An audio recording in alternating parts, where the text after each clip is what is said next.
vous invite donc à reprendre notre lecture de la première épître de Pierre.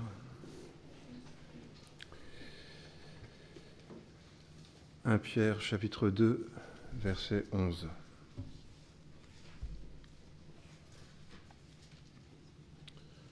Pierre 2, 11.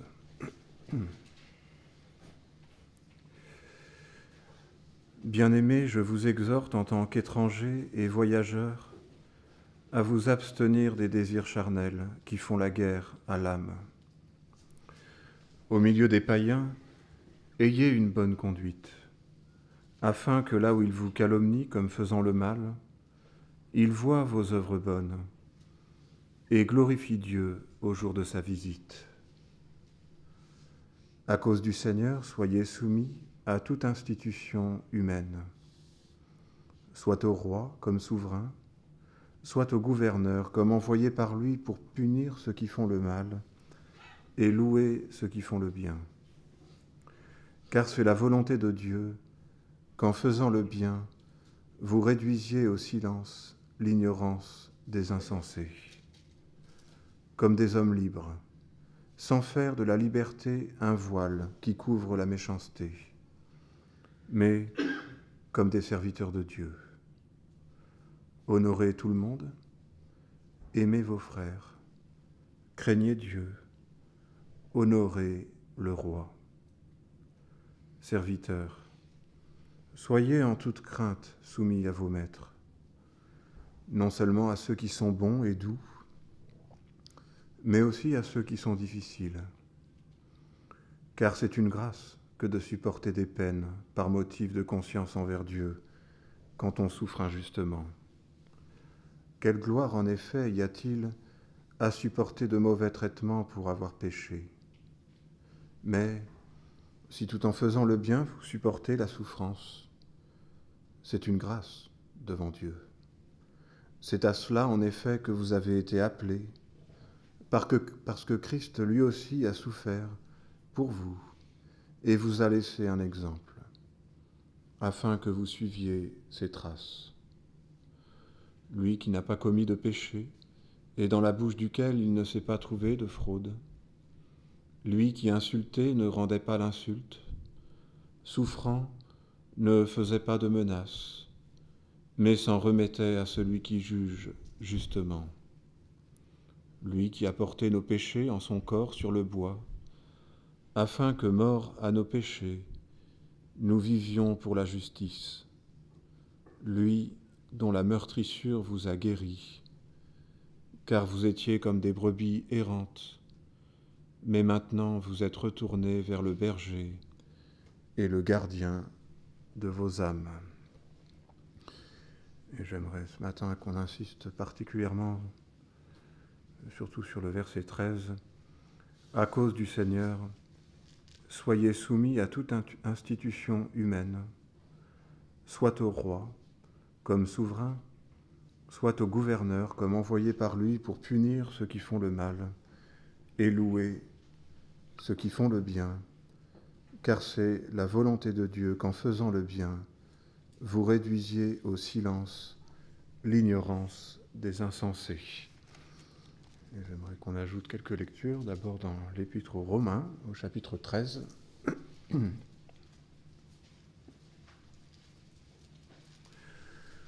Et au verset 1. Romains 13, au verset 1.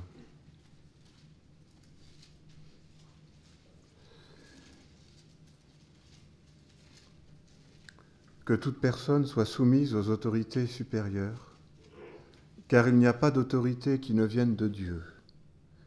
Et les autorités qui existent ont été instituées par Dieu. C'est pourquoi celui qui s'oppose à l'autorité résiste à l'ordre de Dieu, et ceux qui résistent attireront une condamnation sur eux-mêmes. Les gouvernants ne sont pas à craindre quand on fait le bien, mais quand on fait le mal. Veux-tu ne pas craindre l'autorité? Fais le bien, et tu auras son approbation, car elle est au service de Dieu pour ton bien.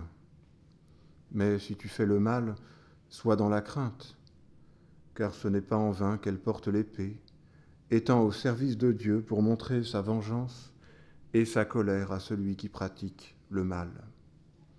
Il est donc nécessaire d'être soumis, non seulement à cause de cette colère, mais encore par motif de conscience. C'est aussi pour cela que vous payez les impôts, car ceux qui gouvernent sont au service de Dieu pour cette fonction précise. Rendez à chacun ce qui lui est dû, la taxe à qui vous devez la taxe, l'impôt à qui vous devez l'impôt, la crainte à qui vous devez la crainte, l'honneur à qui vous devez l'honneur. On peut ajouter une lecture dans l'évangile de Luc.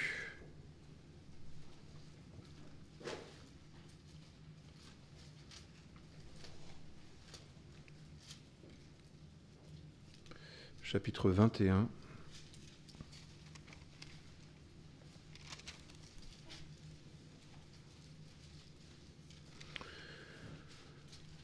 Ici, Jésus parle de la fin des temps et des événements qui vont la précéder.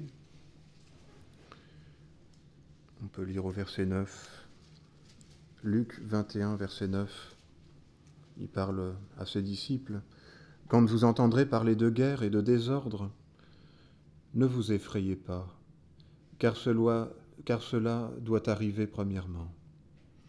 Mais ce ne sera pas tout de suite la fin. » Alors il leur dit, « Une nation s'élèvera contre une nation et un royaume contre un royaume. Il y aura des tremblements de terre, et par endroits des pestes et des famines. Il y aura des phénomènes terribles et de grands signes dans le ciel. Mais avant tout cela, on portera les mains sur vous et l'on vous persécutera. On vous livrera aux synagogues, on vous jettera en prison, on vous mènera devant des rois et devant des gouverneurs à cause de mon nom. Cela vous donnera l'occasion de rendre témoignage. Mettez-vous donc dans l'esprit de ne pas préméditer votre défense, car je vous donnerai une bouche et une sagesse à laquelle tous vos adversaires ne pourront résister ou contredire. Vous serez livrés même par des parents, des frères, des proches et des amis, et ils feront mourir plusieurs d'entre vous. Vous serez haïs de tous à cause de mon nom. Mais il ne se perdra pas un cheveu de votre tête. Par votre persévérance, vous sauvegarderez vos âmes. » Et encore un dernier passage dans le livre des Actes, qui sonne comme une forme d'exemple de ce qui est annoncé, à savoir les persécutions. On sait que tout de suite après la Pentecôte, les apôtres ont commencé à rendre témoignage de l'évangile de Dieu et que cela leur a causé du trouble. On sait notamment que, ayant guéri un aveugle, Pierre et Jean vont se retrouver devant les tribunaux et jetés en prison.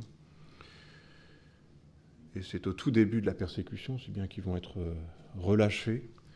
Et je veux quand même qu'on lise ensemble ce qui se passe après qu'ils aient été relâchés. Donc c'est dans les Actes chapitre 4 au verset 23. Après avoir été relâchés, ils allèrent vers les leurs et racontèrent tout ce que les principaux sacrificateurs et les anciens leur avaient dit. Lorsqu'ils l'eurent entendu, d'un commun accord, ils élevèrent la voix vers Dieu et dirent, « Maître, toi qui as fait le ciel, la terre, la mer et tout ce qui s'y trouve, c'est toi qui as dit par l'Esprit Saint, de la bouche de notre Père, ton serviteur David, pourquoi les nations s'agitent-elles, et les peuples ont-ils de vaines pensées?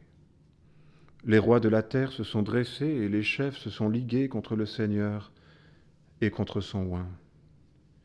Car en vérité, contre ton saint serviteur Jésus, à qui tu as donné l'onction, Hérode et Ponce Pilate se sont ligués dans cette ville avec les nations et avec les peuples d'Israël, pour faire tout ce que ta main et ton conseil avait déterminé d'avance. Et maintenant, Seigneur, sois attentif à leurs menaces et donne à tes serviteurs d'annoncer ta parole en toute assurance. Étends ta main pour qu'il se produise des guérisons, des signes et des prodiges par le nom de ton saint serviteur Jésus. Quand ils eurent prié, le lieu où ils étaient assemblés trembla. Ils furent tous remplis du Saint-Esprit et ils annonçaient la parole de Dieu avec assurance. Voilà, jusqu'ici.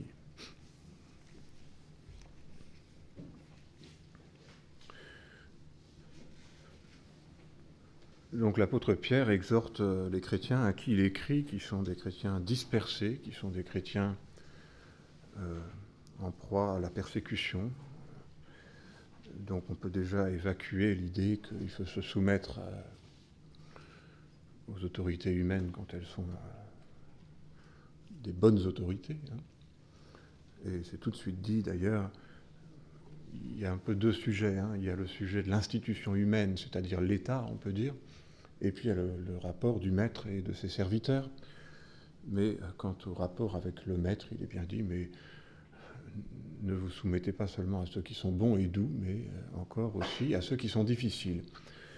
Donc, c'est forcément quelque chose qui, si on le considère avec sérieux, nous interroge, cette soumission qu'on est appelé à avoir à l'autorité, parce que c'est une soumission qui, dans certains cas, peut nous amener à avoir une vie quand même plus compliquée, à souffrir. Mais c'est vrai, c'est écrit noir sur blanc, c'est écrit, on peut dire, à plusieurs endroits de la parole. Une des choses qui doit caractériser le chrétien, c'est qu'il est soumis aux autorités. Du reste, il est soumis à son chef, il est soumis quand même à son conjoint. Et il y a cette exhortation, soumettez-vous les uns aux autres. Donc il y a bien quelque chose dans la vie du chrétien qui est de l'ordre de cette soumission. Et donc il faut s'interroger. Soumis à l'institution humaine, c'est-à-dire à l'État, à ses règles, qui sont des règles qu'on peut quand même très vite être tenté de contester. Il n'y a pas d'ambiguïté, il n'y a pas de clause à partir de laquelle on peut, disons, dire « Ah non, mais moi, ça ne me regarde pas ». En tout cas, visiblement, c'est le principe de départ, très clair. Et ça nous interroge dans notre rapport à l'État. Pourquoi faut-il se soumettre ? C'est parce que l'État a été institué par Dieu. Voilà. Et avec une raison très claire, pour punir ceux qui font le mal et louer ceux qui font le bien. On peut revenir d'une manière un tout petit peu générale, mais le péché est entré, disons, dans le cœur des hommes. Et quelle est la conséquence première, on le lit dans la Genèse, c'est la guerre entre les hommes. C'est Caïn qui tue son frère. Et c'est ce danger que le mal se répande à une vitesse folle. Et c'est pour ça que Dieu légitime, on peut dire, l'État qui a le monopole de la violence, comme on dit, c'est-à-dire il est celui qui peut utiliser la force pour rétablir l'ordre. Et il est au service du bien.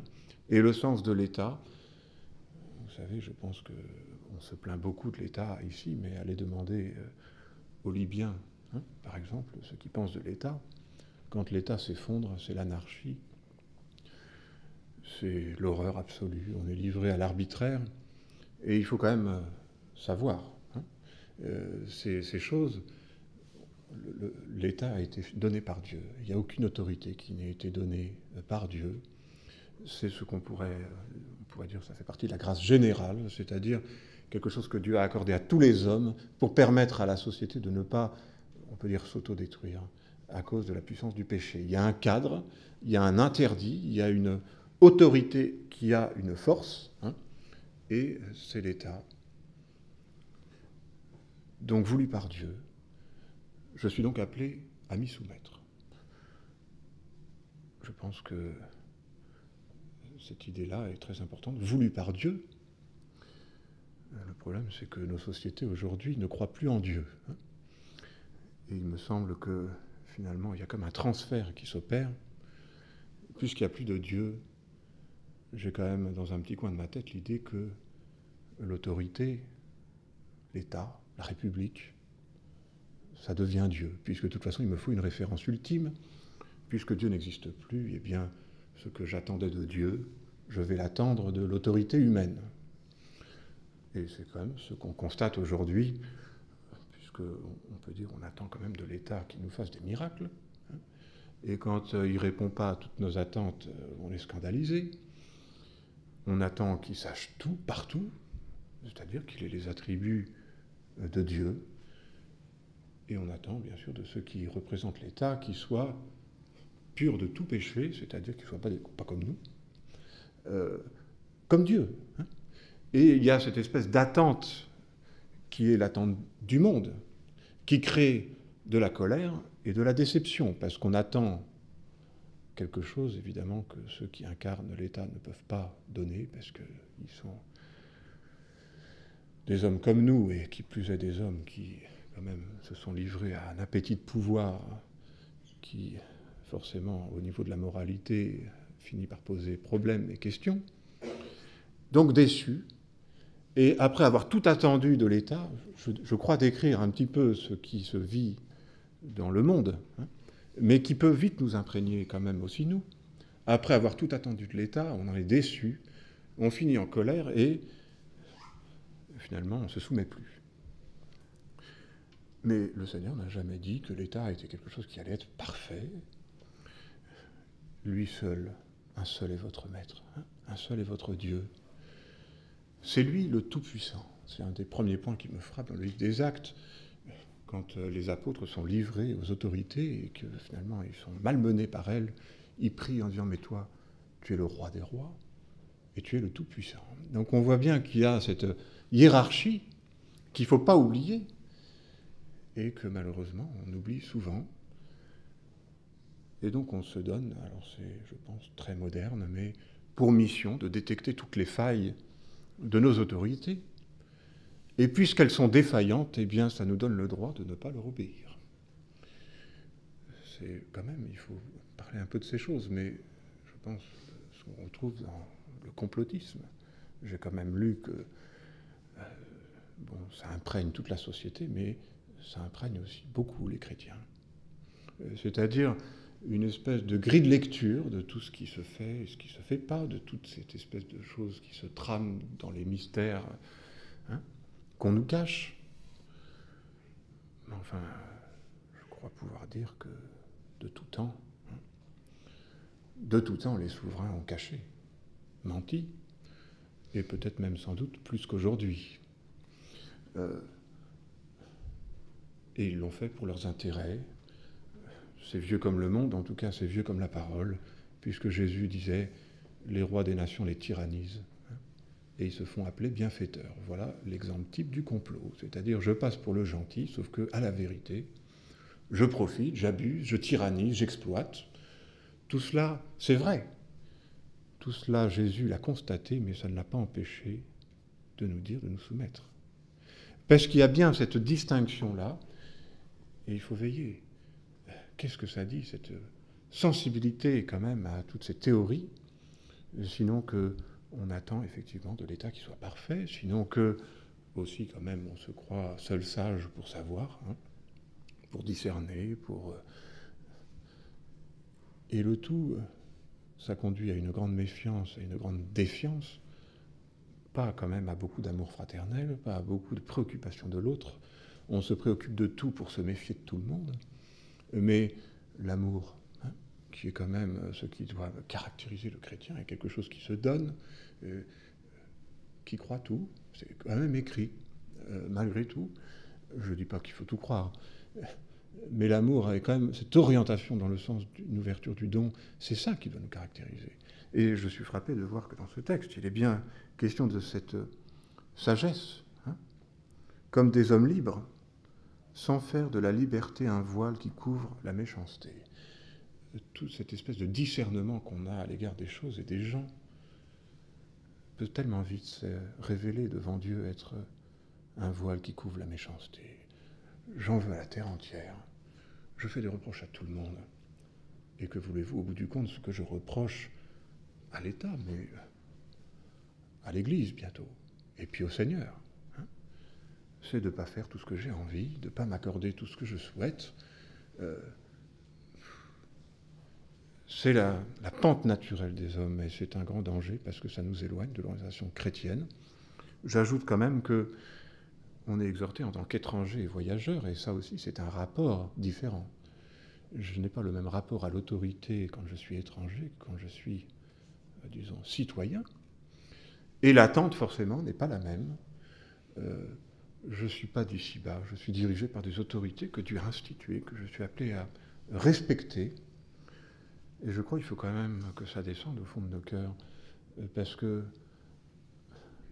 c'est un petit peu, vous savez, toujours en chaîne, mais quand je justifie ma désobéissance au niveau de l'État, bientôt je la justifierai dans l'Église, je la justifierai aussi à cause du Seigneur, vous savez, à soupçonner tout. Je vais jusqu'au bout d'un raisonnement qui peut quand même vite être dans nos cœurs, vous savez. Qu'est-ce qui anime la théorie du complot? C'est on nous fait croire des choses, mais c'est pour nous exploiter, c'est pour nous dominer. Il faut donc se méfier. Jésus nous annonce un message, c'est l'Évangile. Il annonce aux hommes qui sont perdus. Il fait d'eux des graciés qui, par reconnaissance, vont servir Dieu et se donner à lui. Mais intégré dans une théorie du complot, Dieu devient le pervers, vous savez, qui dit quelque chose de faux pour que nous, on soit asservis, on soit avilis, parce que finalement, il nous fait croire des bêtises, qu'on est perdu, qu'on est pécheur. Ce qui est vrai, mais nous on va dire, est-ce que c'est si vrai? Et au final, ça va attribuer à Dieu une pensée. Là où il a donné sa vie pour nous par amour, on va dire, mais en fait il nous exploite. C'est la perversité du cœur humain. Et je dois quand même me méfier de ces choses en ayant cette simplicité. Soyez prudents comme les serpents, mais simples comme les colombes. Il y a une simplicité qui est liée à la parole. Soyez soumis à l'institution humaine. Alors c'est quelque chose qu'on va accepter comme un principe général auquel on croit et qu'il faut pouvoir confesser, mais qui peut aussi faire peur. Je dirais, je ne crois pas faire peur quant à la marche du monde. Le monde va à sa perte, la parole nous l'enseigne. Je dirais à ce niveau-là, les chrétiens sont avertis, et c'est quand même beau de voir Jésus qui parle et qui dit « Mais je vous le dis maintenant, je vous préviens, ça va être comme ça. Je vous annonce ces choses afin que quand elles arrivent, vous ne soyez pas scandalisés. » Donc il y a bien cette réalité que le monde, malgré tout, à cause de la puissance du péché, va aller de pire en pire, et qu'il y aura des troubles, mais qu'il y aura aussi de l'injustice. Et Jésus prévient ses disciples, et c'est pour ça qu'on est quand même d'accord avec le principe, mais qu'on tremble aussi. Il faut se soumettre, mais on sait que les autorités humaines ne sont pas infaillibles, loin de là. Et Jésus dit, il annonce à ses disciples, ce qui se vérifie quand même aujourd'hui dans le monde, dans bien des endroits. L'heure vient où on vous mènera dans un tribunal. Un père livrera son fils, des amis, des frères. Et on le fera à cause de moi. Et donc, le chrétien qui doit se soumettre à l'autorité sait aussi que cette autorité est susceptible, disons, de le persécuter, de lui faire du mal. Donc, il doit se soumettre à une autorité dont il sait qu'elle pourrait bien être mauvaise. Mais à cause du Seigneur, je dois me soumettre. Donc il ne s'agit pas de légitimer toute chose. Mais j'ai bien cet appel, tu te soumets et tu vas le faire à cause du Seigneur. Jésus lui-même a été victime de l'injustice, l'autorité humaine en tant qu'État, l'autorité humaine en tant qu'institution religieuse, puisque l'autorité juive, il faut quand même avoir à l'esprit un petit peu ces choses, mais Jésus avait dit à Pierre, je te donnerai les clés du royaume. Les clés du royaume étaient comme données à Israël, il était la lumière des nations, Et puis Israël a été défaillant, de telle sorte que les clés ont été données, dans le cas d'une alliance nouvelle, à l'Église. Pierre, hein, qui en est là, représentant, qui n'en est pas, disons, c'est pas le pape, mais c'est ainsi que ça a été expliqué. Donc l'autorité religieuse juive, après la Pentecôte, s'avère être une institution humaine. Et c'est celle auxquelles sont confrontés les apôtres. Et on voit toujours, déjà Jésus, hein, l'autorité civile et l'autorité religieuse qui se liguent contre le Seigneur pour le détruire, pour le juger. Et je crois que c'est dans l'évangile de Jean qu'il est même dit « L'heure vient où quiconque vous mettra à mort pensera rendre un culte à Dieu. » Donc, cette réalité, quand même, est quelque chose qu'on ressent peu aujourd'hui, mais qui est une réalité historique, qui est une réalité biblique, qui est une réalité, je crois, il faut quand même aussi le garder à l'esprit, qu'on retrouve ailleurs dans le monde aujourd'hui. Persécution, donc une institution humaine à laquelle je suis censé me soumettre, mais qui va me détruire et me faire du mal, et qui va même le faire en pensant bien faire, et même en pensant parfois rendre un culte à Dieu. Malgré tout, les chrétiens sont persécutés dans le monde musulman. C'est une évidence. Ils le font pour Dieu, leur Dieu. Hein? Donc en ayant en plus le sentiment du bien. Et on commence à arriver à des questions qui nous troublent quand même beaucoup. Je dis qu'on n'y est pas très sensible, disons pas à ce degré-là, mais il faut reconnaître que ça peut parfois s'approcher grandement de nous, hein, parce que les erreurs judiciaires, ça existe, et parce que l'État est incarné par des hommes qui sont soumis aux mentalités du moment, qui sont souvent des mentalités quand même dangereuses pour les chrétiens. Et ça semble loin jusqu'au jour où ça frappe à votre porte et vous dites, mais quand même, cette soumission aux autorités pose question, parce qu'un jour, les autorités, elles pourraient quand même me causer beaucoup de troubles. Quel est donc ce rapport ? Je dois entrer en résistance ? Je dois, je caricature, mais prendre le maquis ? Je dois retirer mes enfants ? Je dois vivre en autarcie ? Ce peuvent être des réponses qu'on imagine. Chacun fait avec la conscience qui est la sienne, mais je ne crois pas que la parole nous y invite, en tout cas pas d'une manière claire, puisque on est dans le monde, hein, et qu'on est appelé à se soumettre quand même aux autorités. On n'est pas seulement appelé à se dérober à ces choses, mais c'est pas si facile. Comment vivre ? Et on voit, on est les héritiers en tant que chrétiens d'un peuple qui a été persécuté. Le Seigneur a été injustement mis à mort. Et les apôtres aussi. Donc des autorités données par Dieu, mais qui se retournent, et qui se retournent contre les chrétiens. C'est vieux comme le monde, oui. Regardez Daniel et ses amis, c'est Babylone, et d'un coup, ça se fait, en tout cas tel que c'est rapporté dans l'ambiance, ça se fait vite, vous savez. Le roi qui a une idée, on va me rendre un culte, et puis puisqu'on va me rendre un culte, je veux que tous mes sujets se mettent à genoux, et hop, le tri se fait.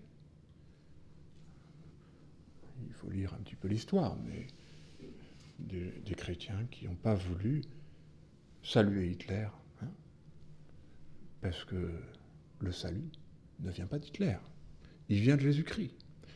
Et le simple fait d'avoir dit ça les a fait basculer dans les camps, et dans les camps les pires, parce que ils étaient des, je crois, séditions, je ne sais plus. Donc le pire des crimes, en quelques temps. Et je ne veux pas nous faire peur, mais il faut avoir la sensibilité de la parole. C'est annoncé, c'est promis, c'est écrit. Et encore une fois, il faut quand même aussi savoir que ça peut frapper à la porte assez vite. Comment je vais vivre ? Je peux être dans le monde, on peut dire tellement intégré au monde que je ne suis pas mis en danger, mais si je vis comme chrétien, il y a ces promesses, il y a cette certitude, il y a cette assurance.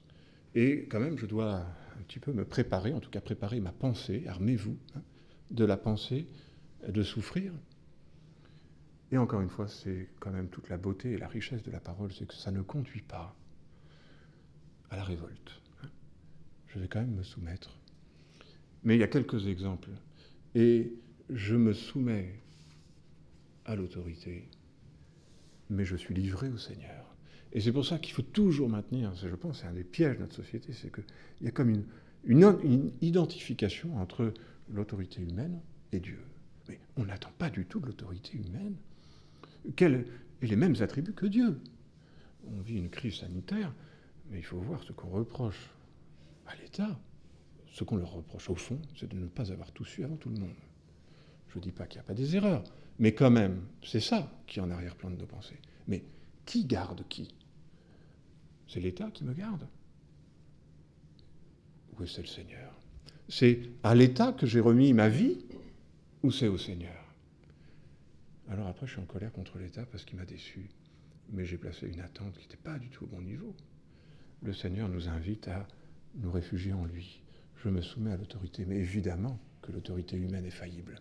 Évidemment que la justice des hommes est une justice qui a tendance à s'éloigner de Dieu, et finalement à se révéler injuste. Quand on est confronté dans des fois des choses intimes, graves, à la justice, on peut en sortir extrêmement blessé. C'est injuste, oui. Et pourtant, il y a une soumission, mais qui se vit devant le Seigneur. Et c'est pour ça que cet exemple des apôtres, je la trouve très belle. Ils ont été donc emprisonnés. Donc on a jugé que ce qu'ils faisaient était grave. Il fallait protéger, c'est le sens de la prison, la société de ces énergumènes. Ils sont libérés malgré tout, et tout de suite ils se retrouvent. Ils retournent au milieu de leurs frères et ils se parlent. Et de quoi se parlent-ils?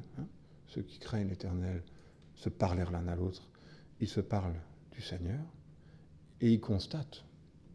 Mais en fait, ce qu'on vit, c'est ce qui est écrit, c'est ce qui est annoncé. Et il y a notamment cette évocation du psaume. Pourquoi les nations se liguent-elles contre le Seigneur, contre son oint?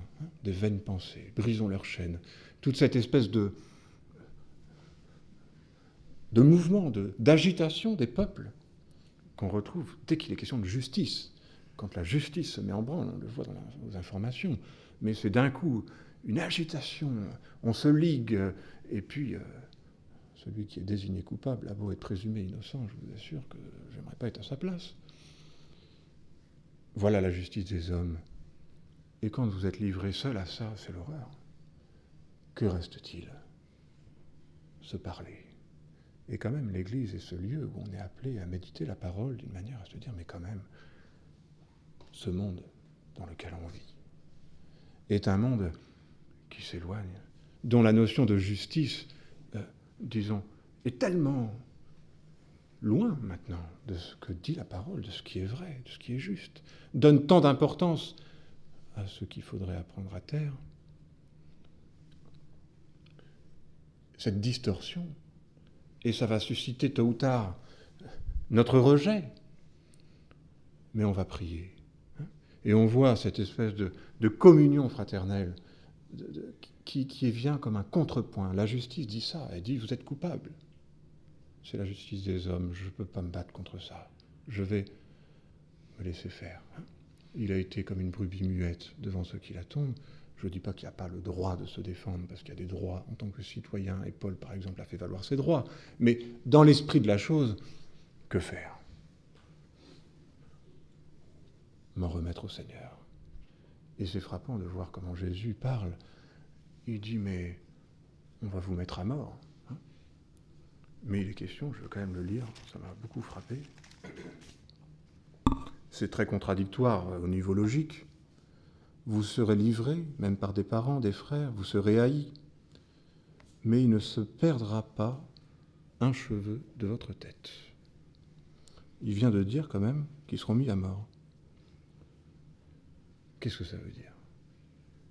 Le Seigneur compte chacun de nos cheveux, livrés apparemment à la méchanceté des hommes, mais comme sous le regard de Dieu, qui voit tout, ce que fait l'autorité humaine, le Seigneur le permet, peut-être. Mais s'il le permet, ça ne veut pas dire qu'il n'a pas les yeux sur ses enfants, sur même les cheveux de ses enfants. Tous les cheveux sont comptés. Et quand je suis au cœur de ces tourments, ce qui peut arriver, je dois savoir, parce que la parole le dit, apparemment je suis livré, abandonné. Et on peut tellement dans ces moments-là se dire, mais que fait le Seigneur? Il ne me justifie pas. C'est mystérieux tout ça. Mais on est, je crois, au cœur de quelque chose de tellement important pour les chrétiens.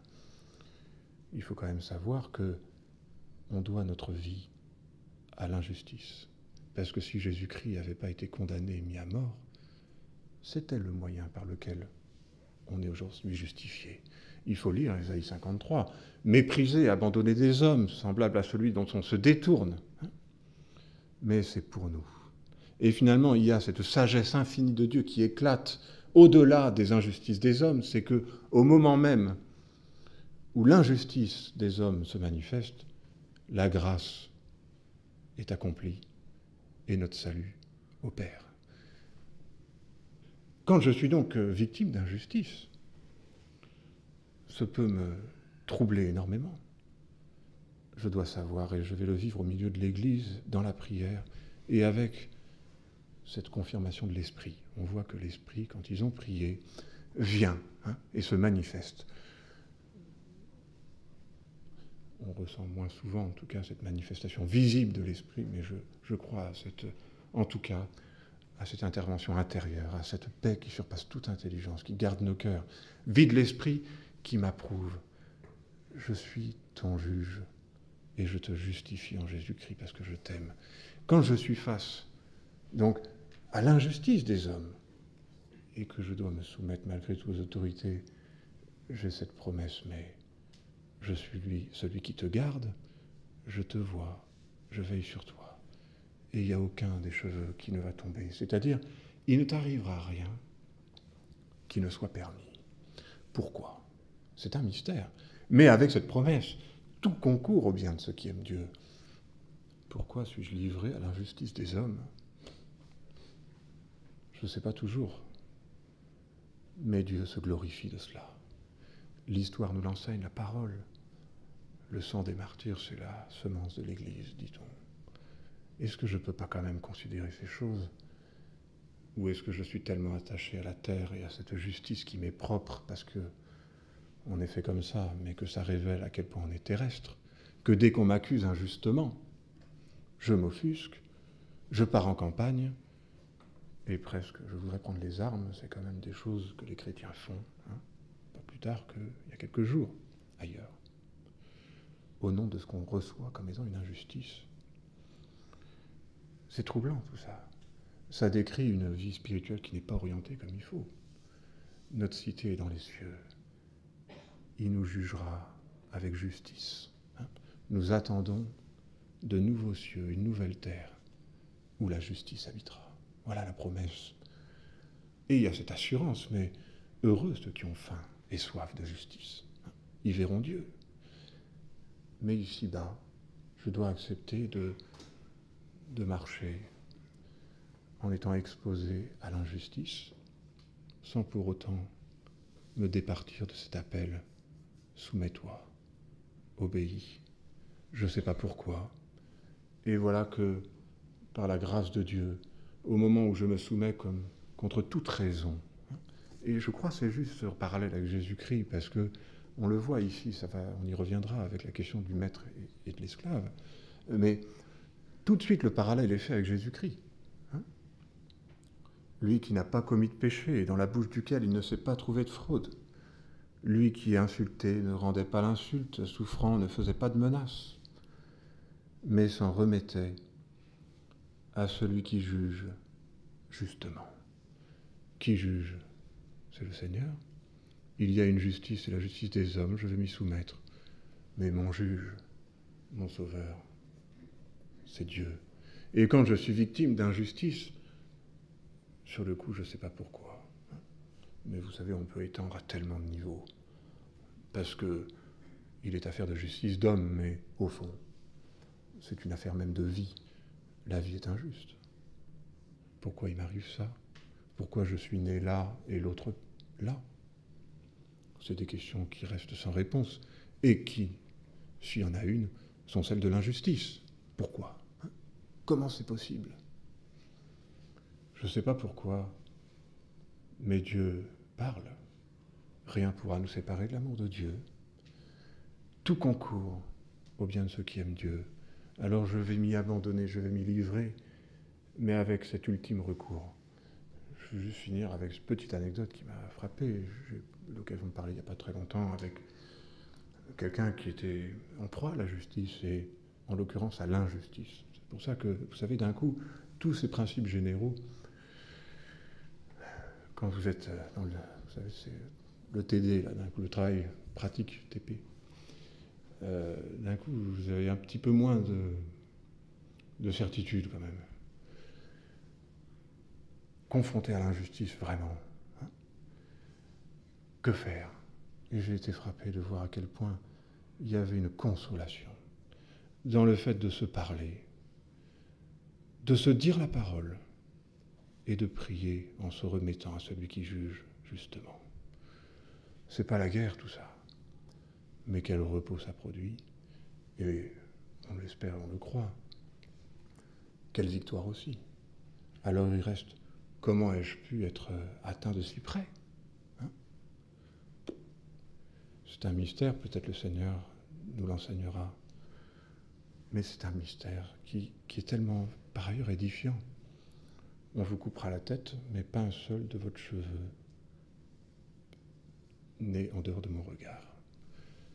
Le Seigneur nous voit. Peut-être veut-il nous rappeler à travers tout ça que la raison d'être, malgré tout, de notre vie, c'est la foi, que notre lieu, c'est l'éternité, que c'est là-bas, hein, qu'il y aura la justice. Nous détacher par la souffrance et l'injustice d'une vie à laquelle on est si vite attaché, mais qui est une vie de péché, malgré tout, une vie d'injustice. Tout cela nous rappelle et nous interroge. Où est ta cité? Qui sont tes juges et qui sont tes maîtres? Que dans sa grâce, le Seigneur nous ramène dans sa dépendance et dans sa foi. Je vous invite à prier.